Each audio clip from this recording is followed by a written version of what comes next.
Hey, what's going on? I am J.A. Dudley, and what was it? This week, I took a trip down to Louisiana to pick up some stuff for Grindstone Ministries. You should definitely check them out. I'll make sure to put a link to the website down there. It's real simple, grindstoneministries.com, and went to go pick up some of our equipment.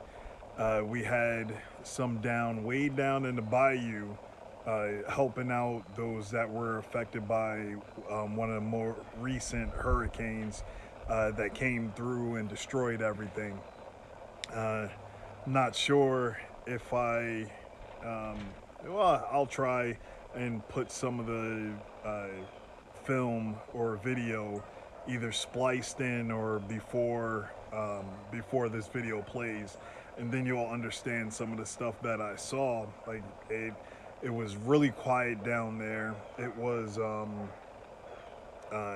every house and business had debris outside on the roadway, whether it was everything that was in their house or just trees that fell, got blown over, chopped up. It was just piles and piles of stuff all over the place, and it was very, very disheartening, very demoralizing, seeing the destruction down there. On the way down, I misplanned what was going on. I was driving a pickup truck down, the pickup truck I normally drive every day, and I fueled up when I left from up here, drove up and down mountains and all over the place. I was able to get 200 and I believe 60 something miles. The next time that I fueled up, I recognized I only got 211 miles. It's like, okay, so I know about the range that this pickup truck will do with the trailer that I'm towing. And then I'm maybe about maybe about 10 to 15 miles away from where I'm planning on fueling up. But I noticed the fuel gauge just completely drops, and that's around 160 miles. I'm like, dang, is the gauge messed up or what's going on here? I couldn't figure it out, but I found another place to get fuel, and it was about 4 miles away. Pilot truck stop, places that I'm very familiar with, but I'd never been to this one. So I'm like, okay, well, I'll just goo, and the pickup truck stopped. It stalled out, couldn't get it back started, and I'm about 4 miles away. So I'm thinking, oh no, come on, truck, yeah, you could get us there. You're only on E. It's probably still a little bit more fuel left in there. Try to start it up, wouldn't start up. So I'm like, well, let me try and call someone or see if I can get on a line with 511, because in every state, if you dial 511, it gives you all of this different information. Sometimes you can call the statewide Roadside Emergency, and they'll come out and give you some fuel just to get you a little bit down the road.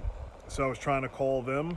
I barely had any service, and when I was on the line with it, it was giving me all of these different options. You could barely hear it. My service was terrible out there, my AT&T cell phone service, and it was like, oh, this is no good. I think I'm just going to have to foot it to the pilot and get some fuel, get a fuel can, and let's stop this before it starts jumping all over the place. Get a fuel can and bring it back to the truck. I know it's going to take quite some time. Looking up at the sky and seeing that it is a dark gray sky, like it's about to rain. So I'm like, oh, this is going to be even better. Trying to make that trip pay for a fuel can because I didn't bring one. Usually we always have at least one fuel can when we're going on long trips, but I knew I was bringing a lot of stuff back. A giant fuel tank to be one of them that might still have some fuel in it. I was supposed to be bringing all of that back, and I'm sitting on the back of the pickup truck. I'm like, oh, well, yeah, please grant me the ability to make my way safe to this truck stop to get fuel and get back on the road. And yeah, like if you would do that, I would be just so grateful. So stepped off the back of the pickup truck where I was trying to get a better cell phone service, which wasn't working. And I, as soon as I came to the side of the pickup truck, there was another pickup truck sitting right in front of me, backing up. Like, what is this about? So I'm in the middle of Louisiana, in the bayou. I posted the picture on Instagram, which it'll most likely be the picture for this one. But I'm in the middle of nowhere, nothing but trees around me in Louisiana, a real desolate highway. It's in the middle of the day, but still, I don't know what's going on. So I'm walking around this other pickup truck and saying, hey, what's going on? He was like, you all right? I was like, no, ran out of fuel. He was like, oh, really? He's like, yeah, I was about to get my gear together and walk down to the pilot truck stop. He's like, don't even worry about that. I got a gas can in the back. Give me a second. He hopped out his truck, grabbed the gas can out the back, and then I was able to fuel up. So the entire time I'm just in awe, like how quick prayer works. I didn't pray for someone to come bring me fuel. I didn't pray for the truck to just be a miracle and start up and get me down the road. I just prayed for protection as I walked down the highway so that I can do and take care of this stuff. And the father said, no, I already got somebody on the way that's going to come and rescue you. You don't have to worry about it. Just be still. So filled up the tank. I asked the guy if I could give him some money. He said, no, don't worry about it. He told me his name. I completely forgot. I'm horrible with names unless I give people a nickname or something like that. And then I said, well, if I can't give you money, do you mind if I take a picture with you? And he said, sure, that's no problem. Then we took the picture together. I wrote down Grindstone Ministries, wrote down all my links, allmylinks.com/JA Dudley, where he can, if he ever wanted to get in contact with me, he could. I don't know. Or maybe he's watching this video now. Hopefully so. But I was grateful to him. I was grateful to Yah. As soon as he put the fuel can back in the back of his pickup truck, he waved and then just disappeared. So I don't know if that really happened or if he was real, if he was an angel or just a good Samaritan. I have no idea because no one else was stopping to help me. Like no one. The few vehicles that drove by, they were just vroom vroom. It was a miracle of a moment, and then from there, the whole ride down, the rest of the way down, I was just in awe of the power of Yah and the power that he has to create and destroy.